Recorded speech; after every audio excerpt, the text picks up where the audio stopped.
Thanks. What would you consider that answer to be? I can, far beyond me to make judgments. Good morning. Thank you all for being here. Yeah. Very good, very good. Yeah. What we've seen from the Democrats this week, dysfunction, delusion, and deception. This all might help sell papers, but it doesn't help the country one bit. An ineffective government helps no one. A failure in leadership helps no one. As the results have shown, it makes things worse. Our country is in a crisis. We have a border crisis. There has been over 1.5 million illegal border crossings so far under President Biden. Small towns at our southern border are overwhelmed by migrants. And a record amount of fentanyl is pouring into our country. Our Border Patrol is desperate for support. We have an inflation crisis. Americans today are paying more for everyday items than they have in over a decade. More to get to work or drive kids to practice. Businesses are paying more for the materials they need to operate. This all means higher prices for consumers and less money in your pocket. It is a tax on every single American. Then we have a labor crisis created by the Democrats. Small and local business owners can't find workers. For the workers that now show up, the government is paying others more to stay home. On the screens behind me are the stories that show just how destructive these policies are. We have a China crisis. The Democrats hold every lever in our federal government, and yet have not made one single move to hold China accountable for the deaths of hundreds of thousands of Americans. We have a foreign policy crisis. The Afghanistan hearing this week revealed that the Commander-in-Chief, President Biden, lied to the American public about the recommendations he received from his military advisors. The disastrous and deadly Afghanistan withdrawal will haunt us for decades to come. The Democrats are making American life harder, and it's about to get much worse. So I'm making this promise right here and now. Republicans will investigate our government's failure to keep us safe at home and abroad. We'll do this because the consequences of their failures are what the American people deal with every single day. We know that the Democrats are doing everything in their power to prevent Congress from doing real oversight.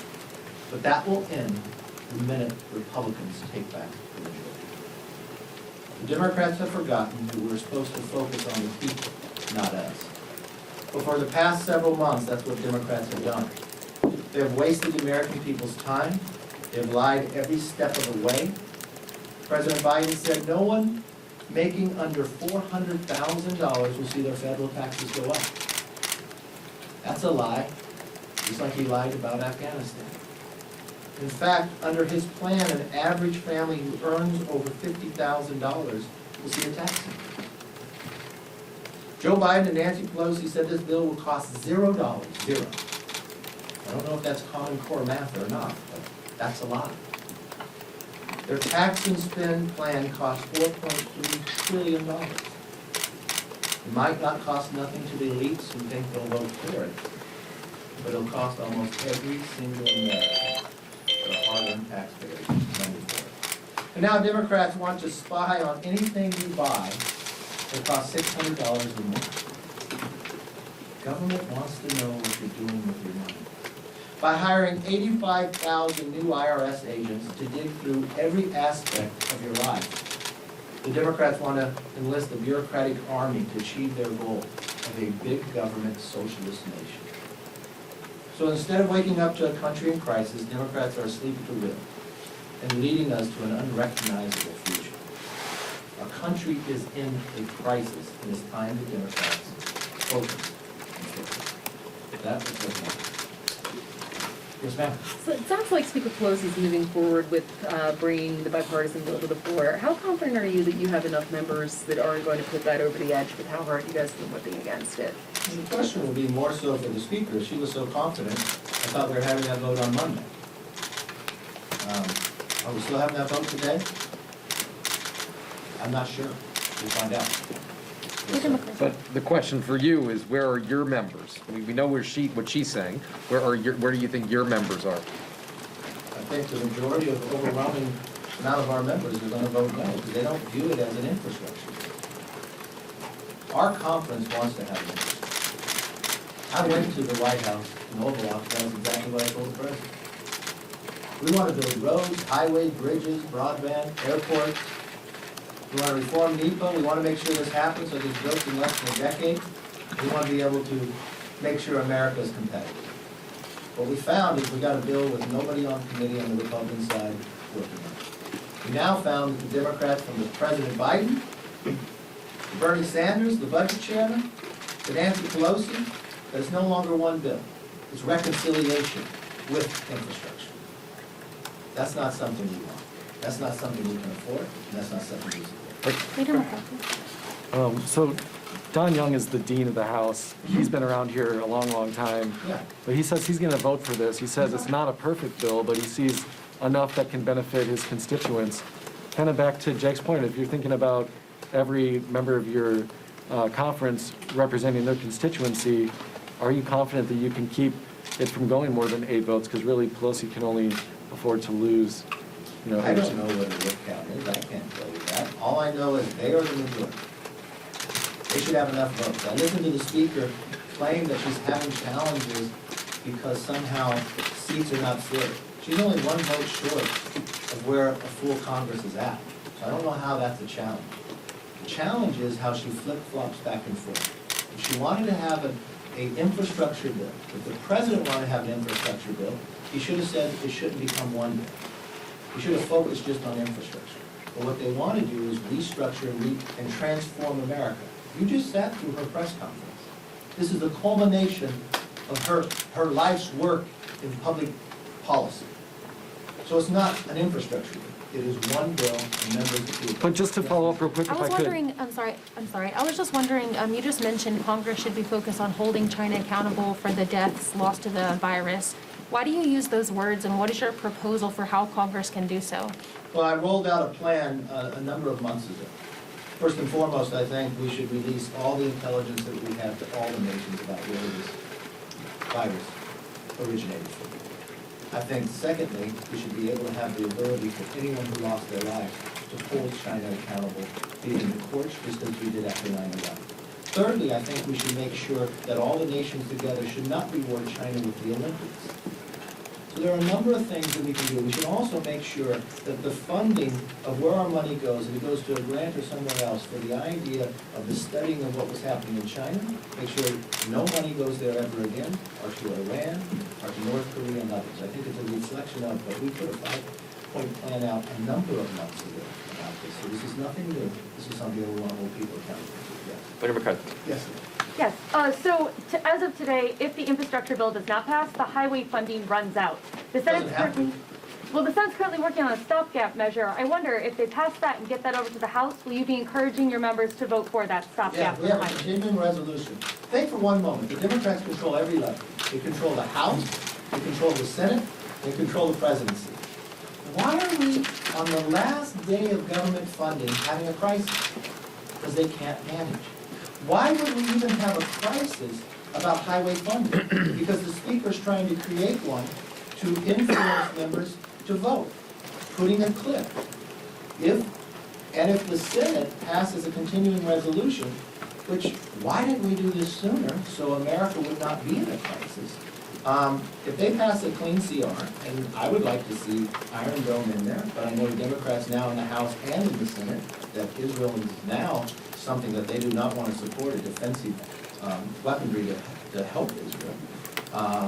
And also, keep highway funding going, as long as the CR goes. And I think the CR should go into December. I would vote for that, yes. Yes, sir. Yes. Since you have publicly went against the infrastructure bill, would you be happy today if that bill, the bipartisan bill, does fail? Look, what I would like to see an infrastructure bill that builds roads, bridges, highways, broadband, airports, reforms NEPA. The Republicans put a plan out. If this plan fails today, let's go back to the table. Let's get one together, and let's make one that's an infrastructure bill. Why does everything have to be tied to reconciliation too? From a debt ceiling You gotta spend $5 trillion more to be able to build a road. That's not America. That's wanting to control everything we do. Now, in this side of this bill, they want to look at any time you spend more than $600 for every single American. Why does the government have a right to know that? Why do that? You buy a new car, they have to know? You take your kids to Disney World, they need to know? I don't think so. But that's what they want. An all-encompassing. So when you vote for a reconciliation, if you vote for infrastructure, it's all one bill, based upon what the president said, based upon what Speaker Pelosi said, based upon what Bernie Sanders said. Bernie Sanders is tweeting not to vote for it. But then why did many Senate Republicans still vote for the infrastructure bill then? I think that was a different time and a different place, and I think it was a while back. It was the Speaker who tied it together. It was the Speaker who said she was for it. It was the Speaker Pelosi who said yesterday, you cannot vote on infrastructure until they get the reconciliation in the language. It was the Speaker who promised the moderates that they would be able to move forward and deem reconciliation going forward because they would have a vote last Monday. We didn't have that vote. Time and again. Unfortunately, we're not in the majority. I would promise you this. If we were in the majority, it would be different. We would have an infrastructure bill just only about infrastructure. I think America would love it. Mr. Leader, just following up on all of this, are you whipping the infrastructure vote that Pelosi says she's planning for today? And for members who do vote for it, what would be the consequences? What is your rhetoric going to be like? What is your message about those Republicans? That conversation is no different today as it would be tomorrow. Members get elected here, explain to the members what's going on, but this bill is fundamentally different. If they brought just an infrastructure bill by itself up, you would find overwhelmingly Republicans want to work with you and get one through. But is Yes, this, Senator Mr. Leader, to follow up, Senator McCarthy, but one to of the- follow up, Go ahead. Senator McCarthy, one of the members of your caucus, Representative Liz Cheney, said earlier this week she was wrong to have opposed same-sex marriage. Have your views changed after having opposed same-sex marriage? Look, same-sex marriage is the law of the land, and it's what America holds, and that's the law of the land. What are your views, though? It's the law of the land. I support the law of the land. I don't see how that's different. I don't see how that's new. Last question. Leader McCarthy. Democrats have floated changing the debt ceiling process so so Congress doesn't have to vote on it every single time. How do you feel about changing that so Congress We can doesn't just have to? spend more and more. It's interesting to me that the credit cards are completely maxed out. And the answer the Democrats have is not to find a way to pay them off, but find a way to get another credit card to get a higher limit. Their only action of why they want to raise this is to spend more money that we spent to save us during World War II. And that's what they're fighting for. So they're creating crisis after crisis to try to force people to vote. They control every lever of Congress. From Congress, every lever of government, from Congress to Senate to White House. And we're sitting here on September 30th, when government funding's going to run out, on whether we're going to get a continuing resolution. They've got the letter of they know when the debt limit goes. You got Secretary Yellen saying it's October 18th. But if they pass the bill today, it's no longer October 18th. Because of the automatic funding that's going to go forward, it's even closer. Why, if you controlled all, why wouldn't your priority be to have a plan to solve that first? Because they want to create another crisis. It is the one definition of the last election when Democrats took over. It doesn't matter if it's the border, Afghanistan, from China, to now the simple funding of government from one year to the next. Democrats have made everything a crisis. Leader McCarthy. Isn't there a risk to Republicans too if you hit the debt ceiling?